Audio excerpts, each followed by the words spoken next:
Hello, fellow Equatorians. This is Sabata with the Equatoria Advocacy Foundation.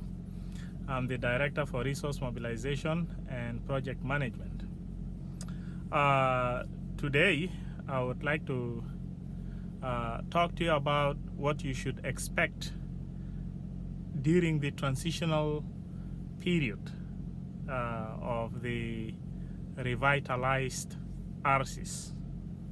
Right now, the transitional government has been formed, and I would like to tell you exactly what to expect during the transitional period. There are two things that you should expect. I'm not going to spend time on the first one, but on the second one. On the first one, there's not really much. It's just about the number of states. Of course, you're going to see your former states and the counties that you had had earlier brought back to you, and that's pretty much it. You'll see rumbling here and there, some seats being created, people fighting back and forth about those seats, but there's nothing much to discuss on that. But on the second, that is security. Your security in the equatorial area. This is the area that I would like to discuss more with you. What should you expect with your safety during the transitional period? My fellow Equatorians, given that the security arrangement has not been done properly, your safety in the equatorial area is going to be reliant upon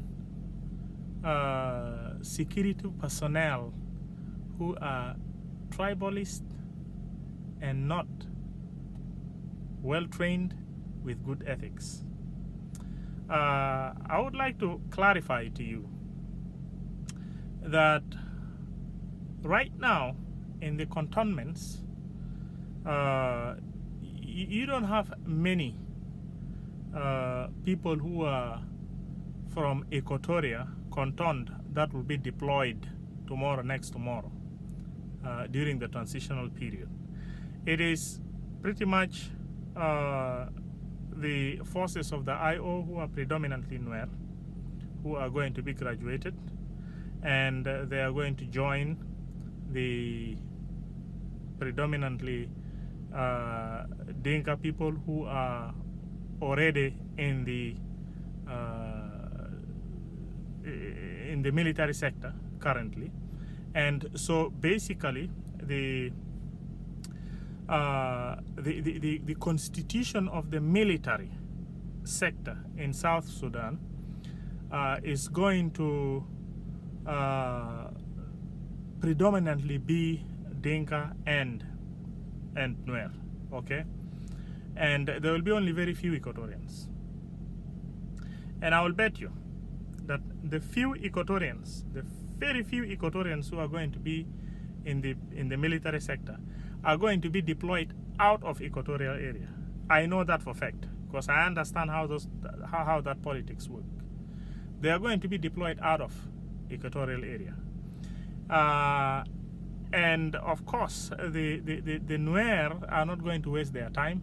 They are going to go back to their territories and they are going to defend their areas. They are going to make sure they are deploying themselves over there, and they are going to take care of the security of their people in the states where they are their states basically. But the issue here is going to be the security personnel who are going to be deployed in the equatorial area. They are going to be predominantly people from Bahar al-Ghazal and Bor. All right? And basically cattle rustlers, people who don't even speak the Juba Arabic, people who don't even speak some of your ethnic languages, and they are going to be deployed in your areas, okay? There will be some bases of those military personnel. Some of them are going to be police, some of them are going to be national security, some of them are going to be military intelligence, some of them are going to be the army. You see, they are going to be all over in your area. All right. So what then are you going to be expecting when that happens? You are going to be facing hardship in your day-to-day life.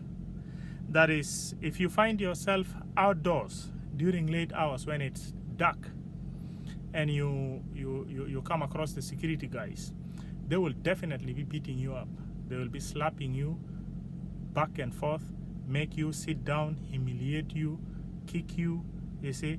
And if there are females with whom you have been hanging around at that time, could be actually dragged quickly around a corner to be raped.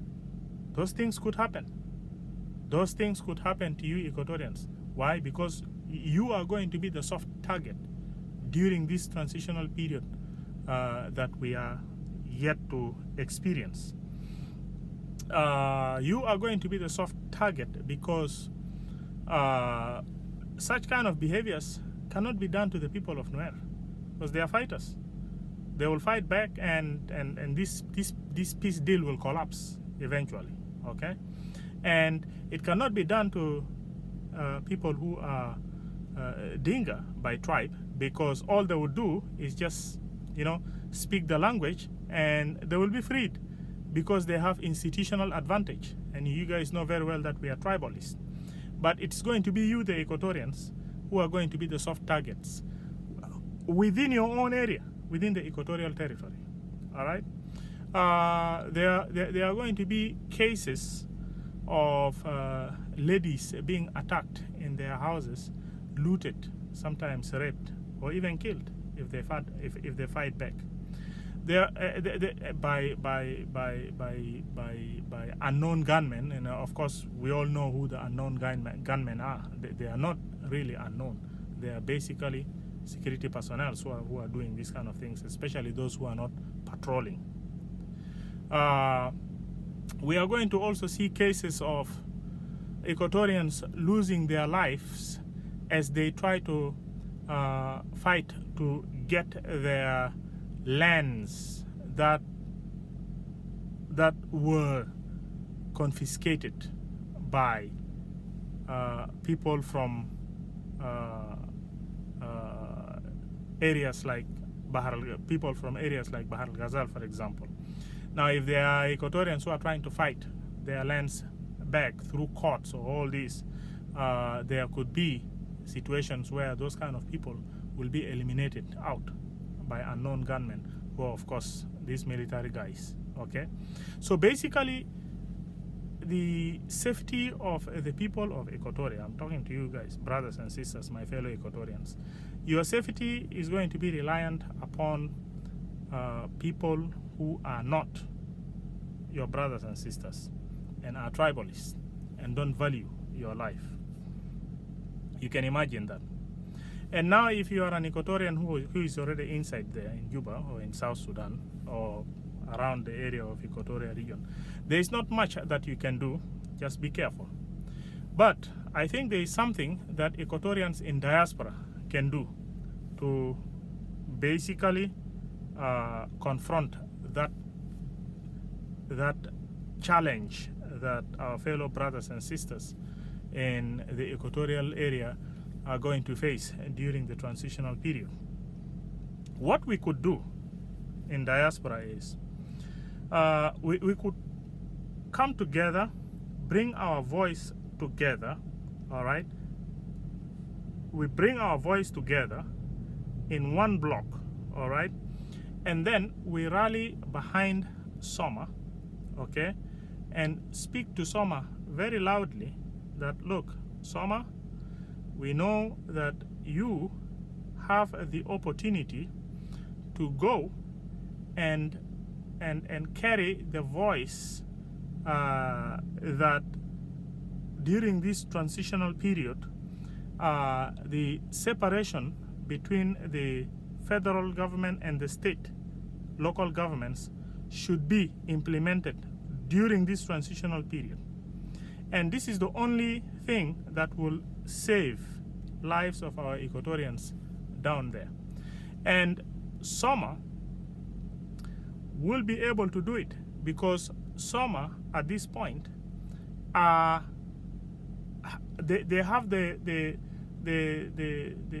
are scheduled to go and sit down in a round table in Rome to add or discuss what they think, their provisions that they think is best for resolution of the conflict in South Sudan. So whatever they will be injecting in, all right, whatever they will be putting in could be embraced in order to accommodate them in the transitional government of national unity. And if they push on the idea that the state local governments should be then allowed to give, they should be allowed to operate, to take care of their people in a way that federalism allows, that will be good. In this way, the few Equatorians who are now getting trained in the cantonments, the few ones, the ones that I've said earlier are going to be deployed out, will eventually be brought back to be redeployed in Equatoria. Because with federalism, it will be your own boys who would be deployed in within your states. I live in Utah. The security in Utah are people from Utah. I've not seen security personnel in Utah who are wearing uniform of Colorado or Virginia. Those are not people from those areas. Those are people from Utah. This is just how federalism works. So if we can rally, if we the Equatorians in diaspora can put our voices together and then carry it to SOMA, so that SOMA really pushes the idea of federalism, the idea that through this transitional period, let the states operate, organize, politically organize themselves and run affairs without pressure from above, without the central authority weighing in. That would save the situation of our people with the Equatorians. Because most of our Equatorians will eventually be the ones policing within our states. So that we will eventually see our boys getting deployed in the equatorial areas, and then have the people of Bahr al-Ghazal and people of Bor be deployed to go and police in their states. All right? And if our boys police in our states, it is better because they understand our languages, we share common cultural norms, and we understand each other. And they are not very aggressive, and we are theirs and they are ours, and in this way they will only be confining their attention on what is called principles and laws, but they will give us a respect and they will value our lives. So brothers and sisters, I'm pleading to you, you Equatorians in diaspora, you shouldn't be lured to the argument that, oh, you know, you don't have to all come together and rally behind a particular political organization. You should choose freely and support political organizations the way you want to. We should not embrace such kind of a principle at this time, fellow brothers and sisters. Why? That kind of a principle works best with societies in the West, but with the kind of society we have right now, that kind of a principle will not help us. You know, we should embrace principle that will help us in our life. We should not embrace a principle simply because it is exercised in the West. All right? We should embrace a principle that we know very well is going to help us in our lives. Now, as far as our lives with the Equatorians during this transitional period of national unity, the government of national unity, we do not have much of a choice.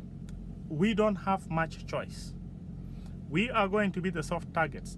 Whether you have supported the IO, whether you have supported SPLM, whether you have been neutral, so long as you are an Equatorian, if you are down there, you are a target.